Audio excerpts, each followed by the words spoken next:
Welcome to Online Church at First Unitarian Church of Rochester. I'm Sherry Halliday Kwan. I'm the lead minister here, and I'm so glad to be with all of you. Helping lead worship today on screen, you'll see Reverend Margley, you'll see Tommy, you'll see our membership coordinator, Shannon, who's helping introduce the newest members who are formally becoming a part of our community.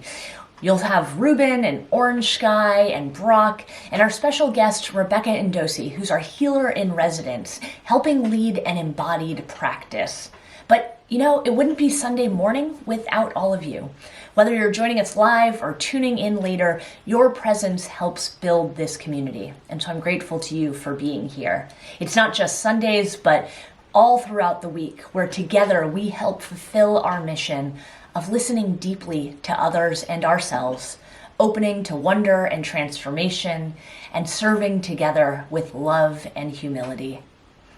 So good to be the church with all of you. Just a couple of quick announcements, all of them worthy and fun, and for different people here on their spiritual journeys. So if you're new or newish, I invite you to join Shannon after the service today for UU 101 to learn a little bit more about this faith tradition and this congregation. If you've been with us a while and you're looking to deepen into your spiritual practice, learning to live out your values into the world, I invite you to participate in Beloved Conversations. This is our flagship anti-racism programming this year, and as a church, in smaller groups and then together, we're learning how to conceive of our racial identity here in the broader world and how that might relate to building the beloved community. This is for both white people and Black, Indigenous, and other people of color, multiracial people. I really hope that you participate. Reach out to Reverend Margley or Ann Perry if you're interested. We'll let you know how to do so in the chat. And finally, this one's a little bit less of a commitment, but the spiritual practice of joy is deeply important, and today is the final day that you can participate in the Chalice Challenge, sponsored by our youth group. It's a fundraiser for our Honduran student partnership, but specifically, they ask you to build an edible chalice and eat it. I carved mine out of butter. Choose what you will. We'll let you know in the chat again how to participate. But speaking of chalices, let's settle into our worship together. And if you've got a chalice handy, I invite you to light it with us. Shannon, our membership coordinator, she'll be lighting one in our sanctuary today. Please join me now in saying our chalice lighting words. May the flame we now kindle inspire us to use our power to heal with love, to help with compassion, to bless with joy, and to seek liberation in the fullness of community. Today is a very exciting day as we greet our new members. To help us get in the welcoming spirit, I invite you now to join me in singing Getting to Know You.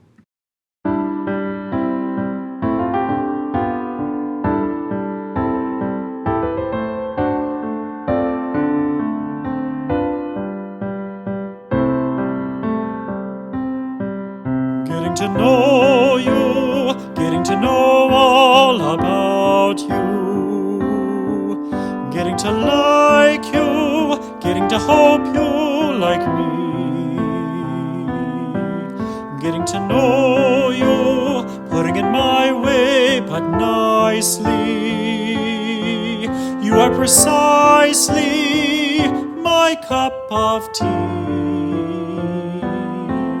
Getting to know you, getting to feel free and easy. When I am with you, getting to know what to say. Haven't you noticed? Suddenly I'm bright and breezy because of all the beautiful and new things I'm learning about you day by day. Getting to know you, getting to know all about you, getting to like you, getting to hope you like me. Getting to know you, putting it my way, but nicely. You are precisely my cup of tea. Getting to know you, getting to feel free and easy. When I am with you, getting to know what to say. Haven't you noticed? Suddenly I'm bright and breezy because of all the beautiful and new things I'm learning about you day by day. Hi, I'm Shannon Foose, Membership Coordinator here at First Unitarian Church of Rochester. I'm so excited today because we get to welcome 8 new members into our congregation. Yay! Our mission here of listen, open, and serve are values we strive to live out every day. Our newest members are partners in this work. We will support them just as they support us. We will now welcome and affirm our new members. Since we're online, we have the opportunity for our members to introduce themselves. How exciting. Instead of me reading their names, they will now introduce themselves. Here they are. I'm Mallory Szymanski. This church helps me hold 2 lessons that can sometimes be at odds for me. One is that the possibility for radical transformation lurks behind every corner. And the other is that I'm enough, just as I am.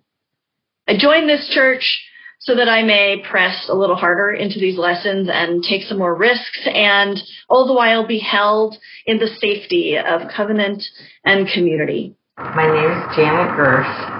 I've decided to join First Unitarian because it is an intellectually and emotionally stimulating congregation that is compassionate and caring. Hi, I'm Nicole Vitale. I'm joining First Unitarian because of the community it will provide where I can grow spiritually. Hi, I'm Howie Kirschenbaum. In officially joining Rochester First Unitarian, I feel a bit like a member of a couple who's been living together for 3 years and has finally decided to get married. I'm not sure if it'll make any difference in my level of engagement or commitment. It might. I'm open to the possibility, and I expect it will, in ways I can't entirely predict at this moment. So here's to the adventure ahead. My name is Pamela Pollack, and I am excited to join First Unitarian Church for a number of reasons. I'm excited about the opportunity to be part of a community that is united around values rather than around dogma. I am excited for the diversity of opportunities to learn and grow spiritually, informed by many traditions that is part of this church. I am excited for the youth program that my children have participated in. And I value the challenge to expand my comfort zone and involvement around advocating for important issues, including racial justice, civil rights, and the environment. Hello, my name is John Randall. And I'm Mary Ann Randall. And this is why we would like to join First Unitarian. I long to be part of a community. I long to be part of a community of peace, justice, and equality. I long to find wonder in me and everybody. I long to find wonder in me. I long to find wonder. I long to belong. I long to be. I long. My name is Doris Wagner, and I would like to join the Unitarian Church because I became interested a long time ago when I was reading biographies of the founding fathers of our country, and found that many of them were Unitarian Universalists, and that got me interested in learning more about it. And I did do some reading on it that time, and then I just put it on the back burner for a very long time. But more recently, I decided to look into it more, and my nephew, Mark Foose, and his family are members of this church, and I decided to look into it more, and I found a community here that I would like to be a part of. It is a joy and an honor to welcome each of you as a member into this community. This entering into the life of another, it's no small thing, especially when another is a lot of others. And this is an important step, but it's only one movement forward on your journey. Your spiritual journey is not done yet. At the heart of our gathering, at the heart of our practice as Unitarian Universalists, is the idea of covenant. It's the very making of promises to each other that binds our religious life together. And so you commit today to this community here, but we're only one vessel of a broader Unitarian Universalism. And so as a symbol of this wider faith community, I join my words with that of my beloved colleague, the Reverend Manish Mishra Marzetti, who serves in Ann Arbor. And we make explicit promises that you as new members enter into as you commit to our shared life. Reverend Margley and I will name these commitments, and if you agree to strive to live them out to the best of your ability, please respond out loud with yes. Will you enter this faith community with hope and possibility in your hearts, pledging to participate in and support the ministries of this church? Will you covenant to remain true to the spirit of love that flows through this church community and guides us? As you deepen into your spiritual journey, will you explore and share your unique gifts? Will you journey with us? Yes. Yes. Yes. Yes. Yes. And now we turn to the congregation to ask for a similar set of promises. Reverend Margley will read a set of promises to you, and then we'll unmute everyone. We ask that you shout yes. What a holy noise and good welcome that will be. Will you welcome these new members fully as you were once welcomed, or as you wish you had been? Will you be open and inclusive in times when it is easy and in times when it is difficult? Will you seek to be supportive, reaching out in compassion when others are in need, but also encourage when you are in need? When there is disappointment and struggle, will you model how to stay in relationship and nurture the spirit of love? Will you journey together?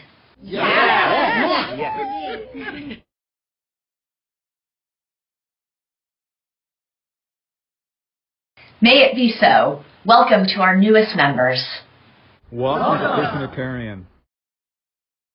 As we deepen into our time together on Sunday morning, I'm reminded that our community is made up of lots of smaller communities, and it is good to, every now and again, tug on the threads that bind us to one another, to learn about what's happening in another part of this church. One of the things that's top of mind for me is that Sheila and the religious education staff and volunteers, they're working hard to figure out how later, as it starts to warm up and we can be outside together, how we'll offer our whole lives comprehensive sexuality education to our children and youth. This is a program that it's tagged to our developmental awareness. And so, of course, for adults and older adults, there's plenty for us to learn also. But the point is that as Unitarian Universalists, we believe that our bodies and our relationships, our ability to communicate and be together in a wide variety of ways is part of our spiritual journey. And to be equipped with good information, good skills, and a deep foundation of love and care for one another and ourselves is deeply important. But you don't have to take my word for it. I want to share just a flashback to last year's bridging ceremony when our high school seniors moved into being Unitarian Universalist young adults. And Eris Kinsman, well, listen to what she has to say about our whole lives.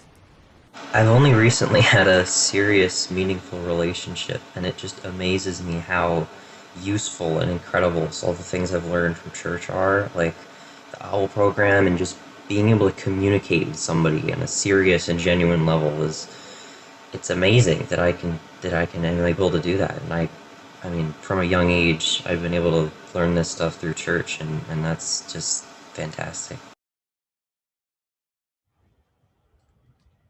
I invite you now into the spirit of generosity.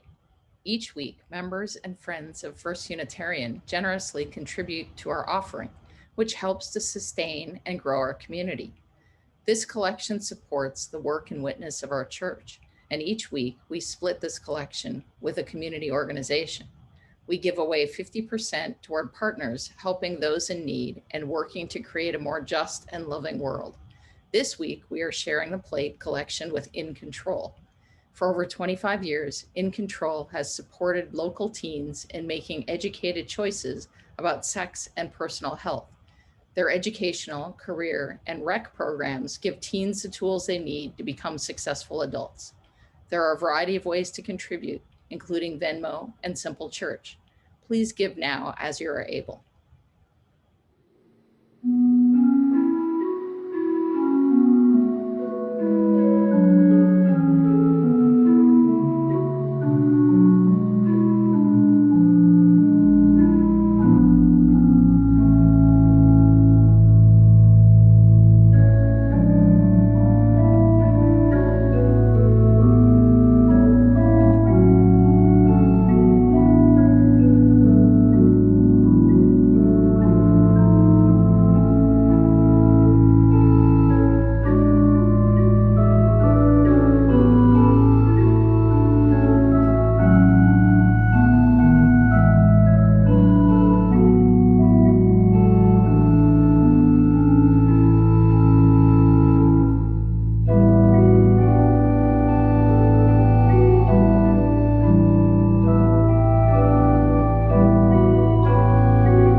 Please join me now in prayer, followed by a moment of silence.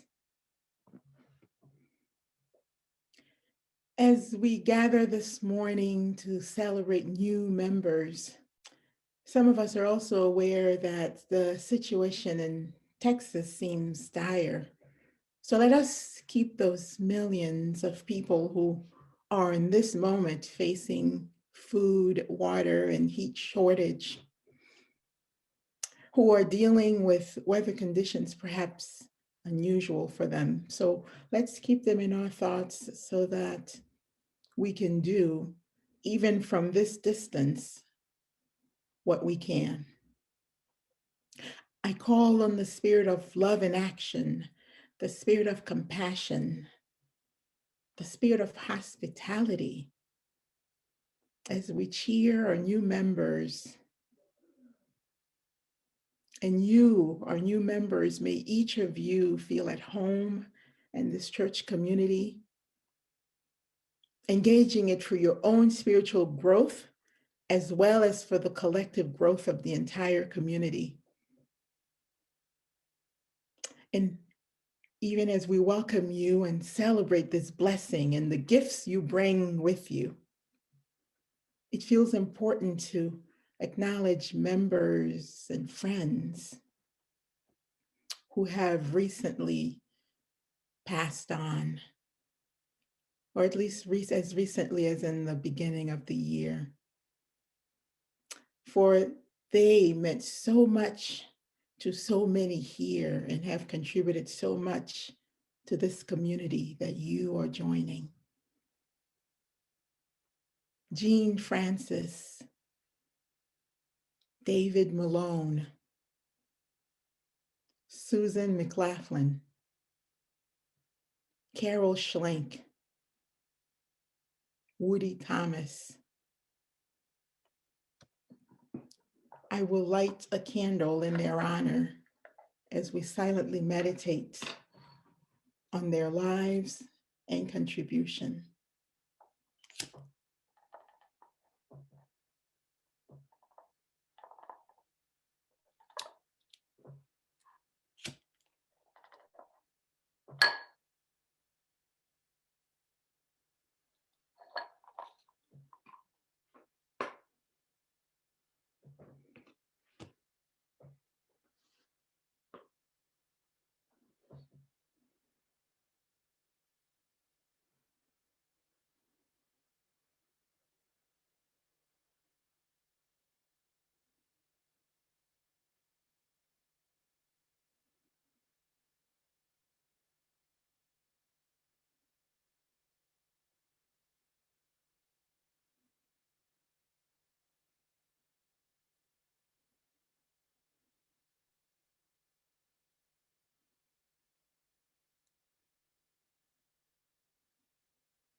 May we carry the beloveds who have passed. May we carry them in our hearts as we make space in our hearts for new beloveds. When Travis and I first moved to Rochester and got involved at First Unitarian, we decided to sign up for Wellspring as a means of deepening our spirituality. That first year of Wellspring was designed to explore spiritual practices and to help each participant establish one of them. It didn't take me long to settle on music, since I was involved in the choir and played the ukulele in the orchestra at church. Each day, my solo music practice would help me to develop an awareness and acceptance of myself, since, after all, it's impossible to be a perfect musician. And trust me, I tend to be a perfectionist when it comes to how I regard myself. I learned to accept where I was in the moment without worrying about where I should be, or could be, or had been. You see, while I was quick to accept others and tend to be pretty patient with them, I tend to be very hard on myself. I found that as I practiced, I became much better at seeing my mistakes for what they were, growing edges. That made me much more accepting of my other growing edges. Solo music practice, for example, helped me to come to a place where I could fully accept myself as a gender non-binary person. Also, I had the privilege of experiencing communal music making on a weekly basis. I found that the latter helped me to nourish a sense of community and my connection with others. I tend to be a very private person, and I'm shy around new people. It's impossible, though, to harmonize with others if you aren't open to them. In order to blend well with the rest of the ensemble, you have to listen deeply, and you have to learn how to weave yourself into the whole, all the while trusting that you have something meaningful to contribute. Entering at the right time, matching vowels, maintaining the correct tempo, and all of the good musicianship skills that Tommy encourages are, at their core, ways to connect with one another and with the music until you become an ensemble rather than separate and distinct individuals, each doing their own thing. This experience has, more than anything else in my life, helped me gain an awareness and a deep understanding of the interconnected web of all existence. I have also a number of other spiritual practices in my toolkit, thanks to Wellspring. Each helps me work in a different way on my growing edges. These other practices have come in very useful over the past 11 or so months during the pandemic. However, nothing has come close to replicating the positive benefits of communal music making for helping me to deepen my sense of community and connection with others. And I hope very much that we will be able to return to it soon.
Look, it has to be said, we're a pretty brainy bunch.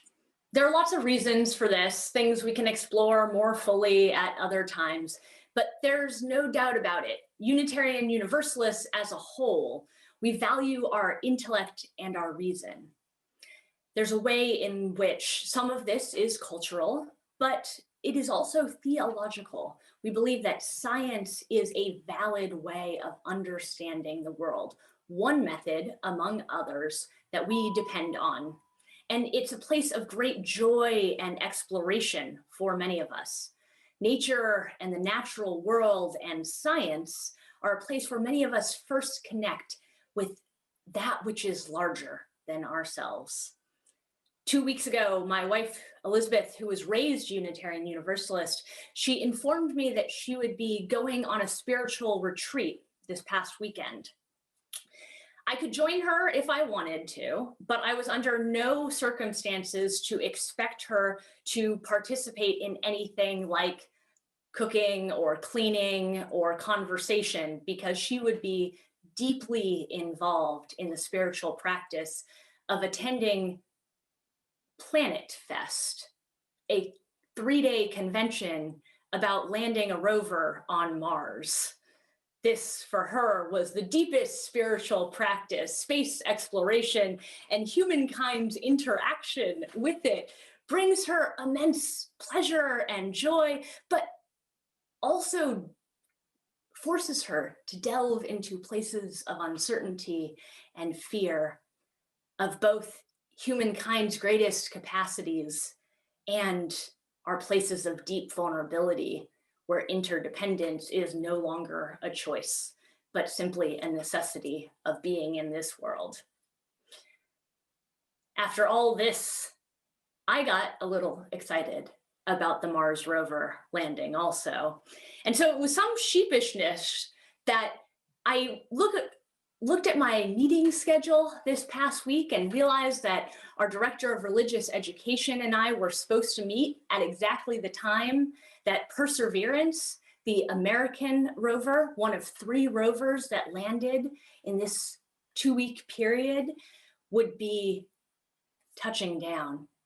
Sheepishly, I asked Sheila if we might move about our meeting, and she said, "Oh, because of the Mars rover landing, right? I've also got the watch party up. I'm planning to talk about it on Sunday."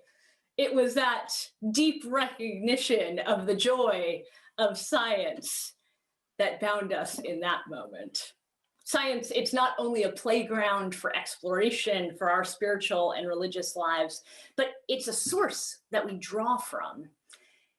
One of the things that science leads us to is the understanding that our intellect, our brain, our ability to reason, it's not something that exists separate from our bodies, not separate from our experiences, but a physical, functional unit, something that interacts with our environment, and something that has to be both held and protected. Anyone who's ever put on a bike helmet knows this. It's our very headiness that leads us to believe and to affirm that the brain, the mind, well, that's not all we are. We too are bodies and flesh and neurons and matter. So I want to talk today about neuroplasticity, the brain's own ability to change. Plasticity meaning, in this case, not something that our youth will remind us will never decompose, but instead the ability to form and reform, to shift and change. Neuroplasticity is a relatively new concept in the study of the brain. It's been around for decades, but previously we thought that after childhood and adolescent development, the brain was basically fixed, that we were who we were and we wouldn't change very much. In recent years, we've realized this simply isn't true. The neurons that make up our brain are capable of regeneration. The brain, quite simply, has the capacity for growing new neurons. The brain has the capacity for changing neurons, that the neurons already there can shift in size, whether in length or diameter, and they can change also the connections they have with other parts of the brain. The degree of connectivity in neurons can be reinforced by re-journeying along those same pathways. And pathways that are neglected, not used very often, grow weaker. And so all of these things together mean that on a physiological level, we are never done learning, never done changing or growing. And even after damage, whether it's a traumatic brain injury, something that hits you with blunt force, or an experience that is deeply challenging and troubling, other kinds of trauma.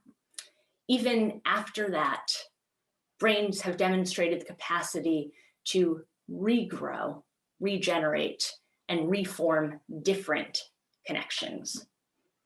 And if neurogenesis wasn't good news enough, here's more.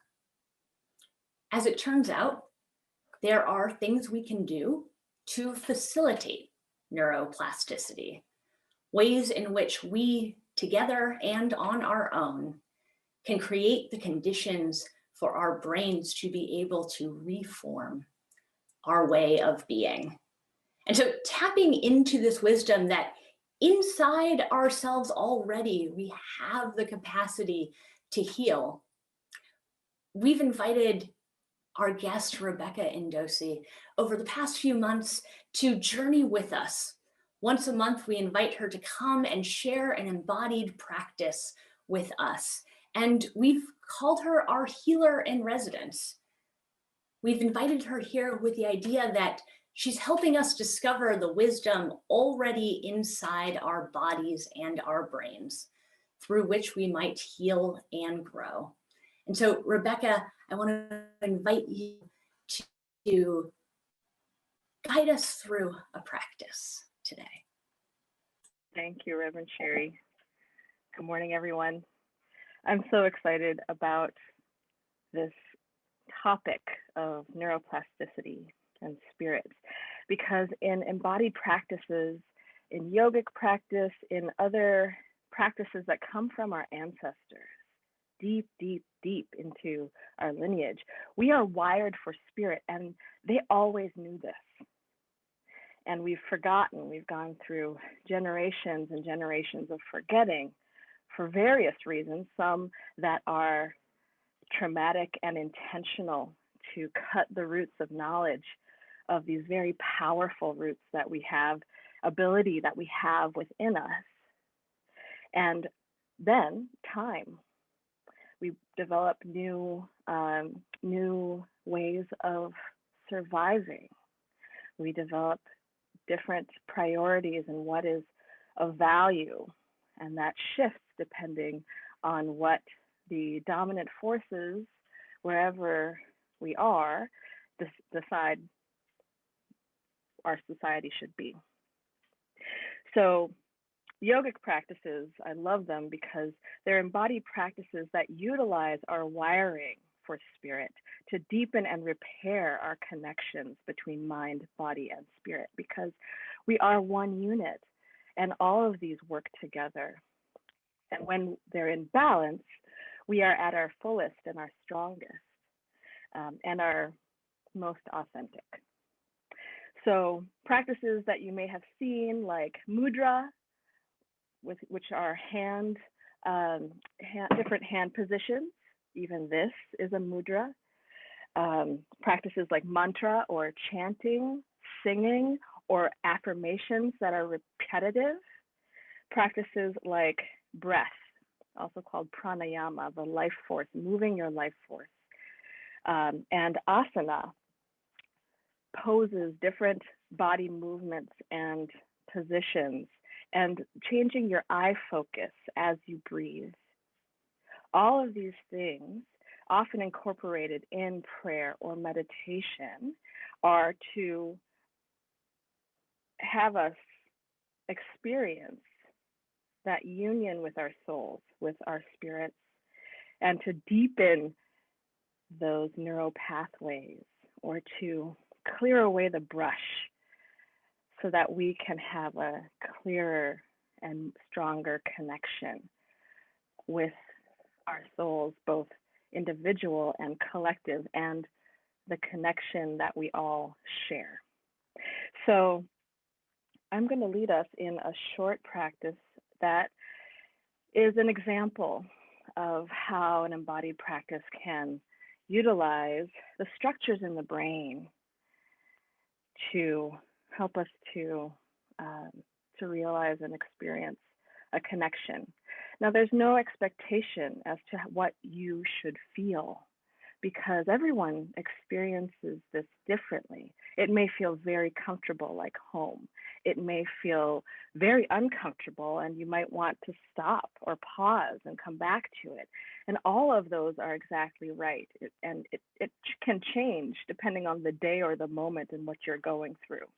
So we'll just try a practice that has two pieces, and you can either do just step one, which is an eye focus with soft, relaxed breathing, or you can add step two, which is an affirmation, a mantra, a two-word phrase that you can repeat silently to yourself, or that you can speak out loud as we're doing this.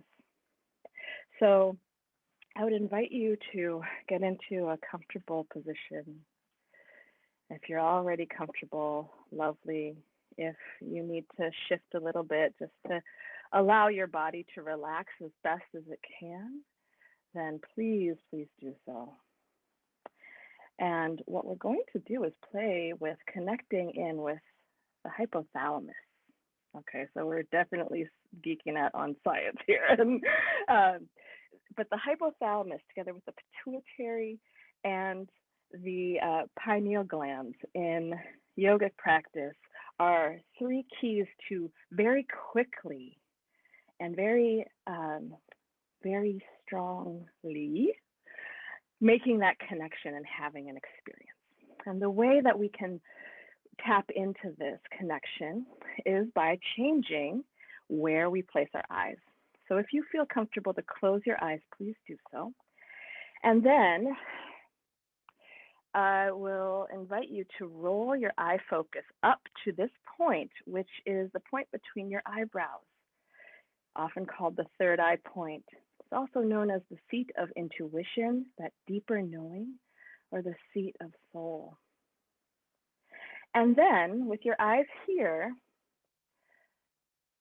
relax your breathing, soften your belly, and see if you can just lengthen your breath as your belly fills with air, breathing through your nose if it's available. And then relax your breath, and the breath all releases out through your nostrils. So in with your belly expanding, out, your breath comes back out through your nostrils. So this is step one, the breath with an eye focus, and the key is relaxation. If it feels uncomfortable to continue to hold this eye focus, you can relax it, take a break, and come right back to it when you're ready. So at your own pace, breathing, and notice what happens when you place your eyes between your eyebrows, your focus.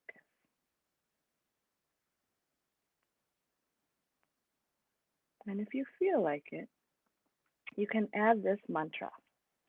The mantra is, I am. It's a simple statement of being. Inhale and repeat to yourself, I am. Exhale, and again, repeat, I am. I am. I am. Let's do that just a little bit longer. And you can do the mantra or not.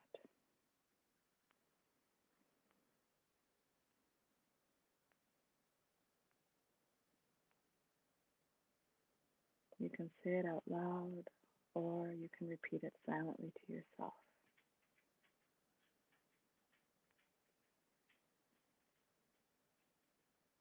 I am. I am. I am.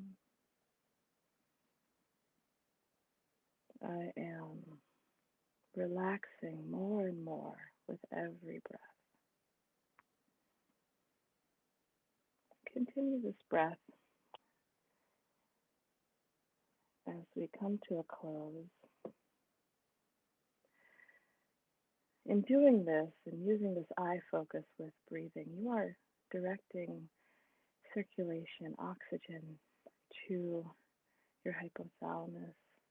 That radiates out to your pituitary gland and back to your pineal gland. And all of these have deep effects on every system of our bodies and bring us to that opening of our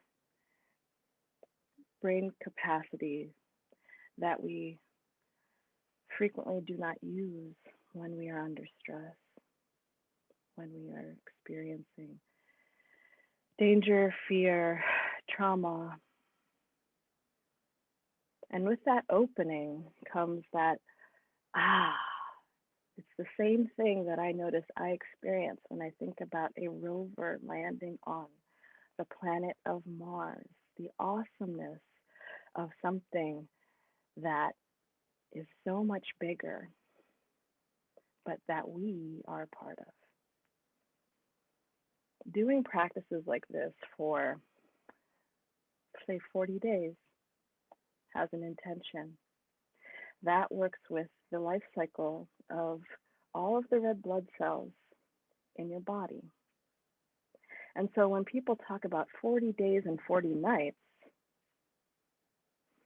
it actually has a scientific reasoning behind it. You can relax your breath if you feel like it, and certainly open your eyes. And you can keep going if you want.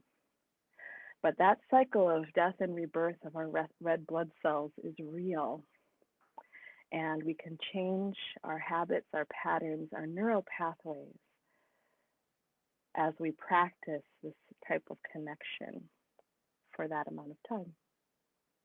I hope this was helpful, and thanks for having me.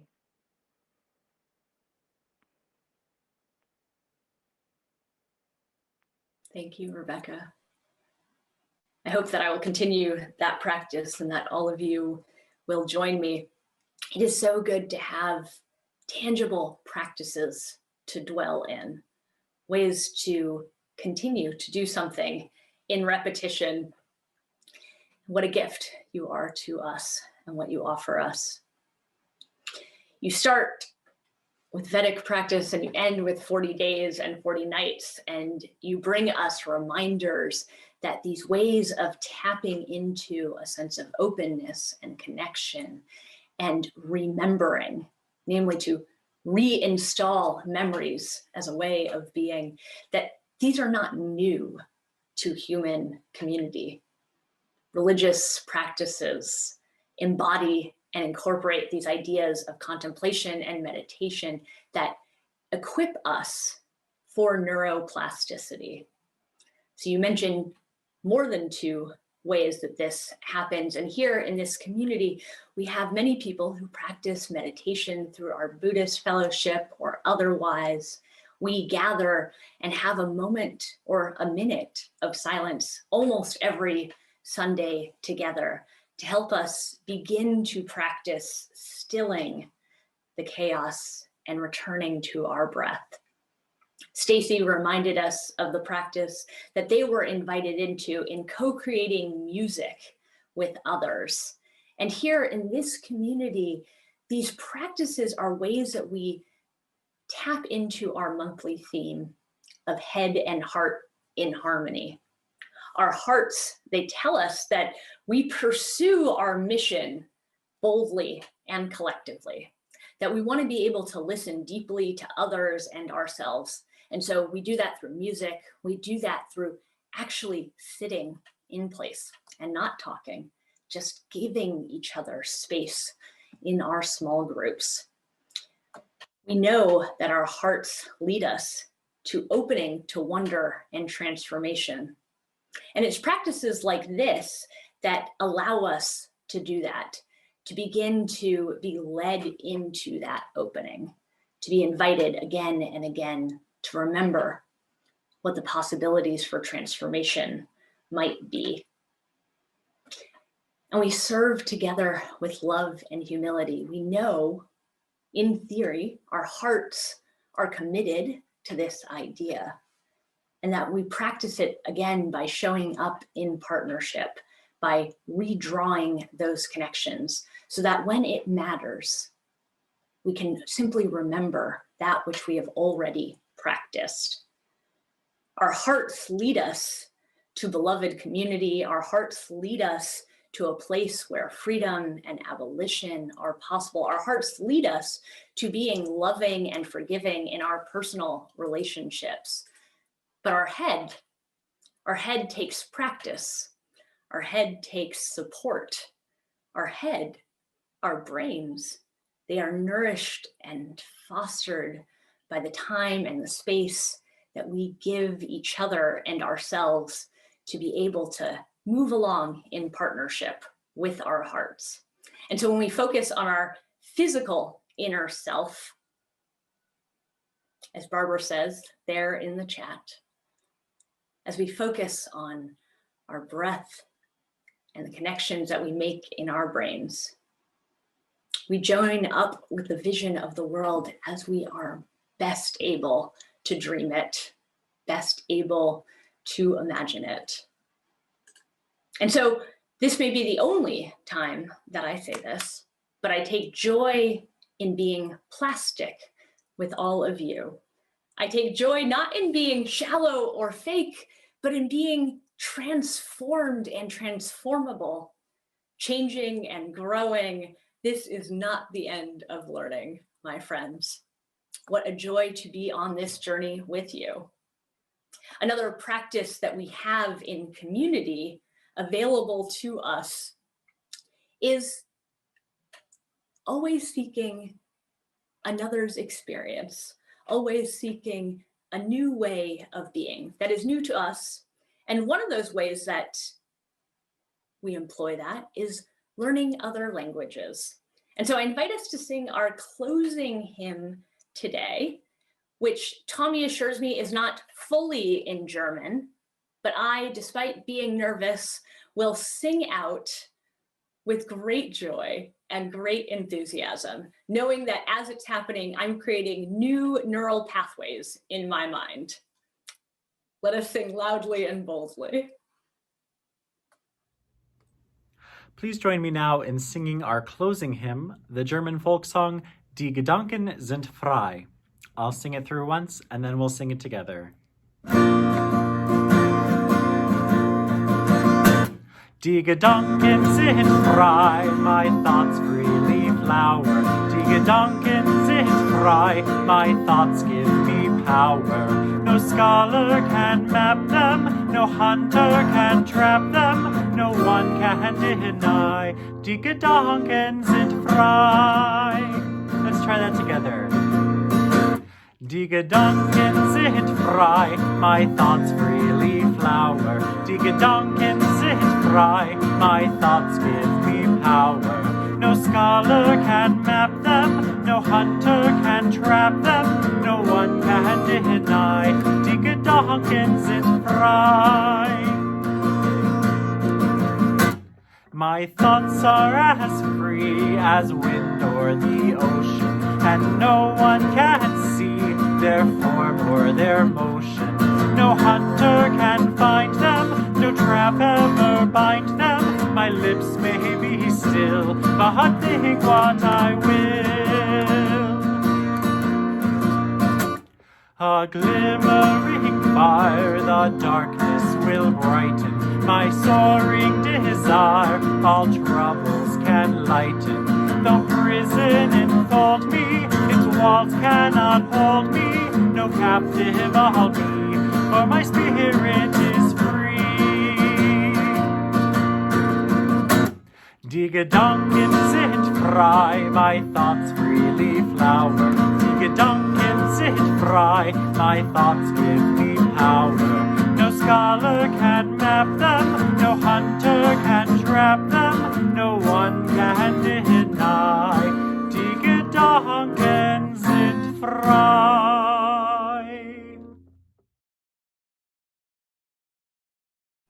So I invite you, if you have a chalice, to extinguish it with me.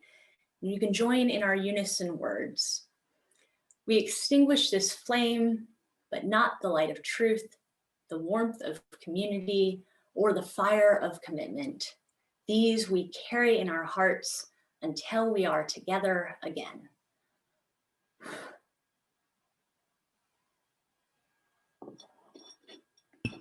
We are always building the connections that bind us together.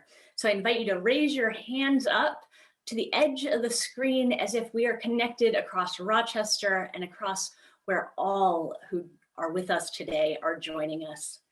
We go out from this place more elastic than we came in, more able to set down the chaos of the day and jump into new ways of being. Let us go from this place, go from these words into action and into love. Go, my friends. May it be so. Amen.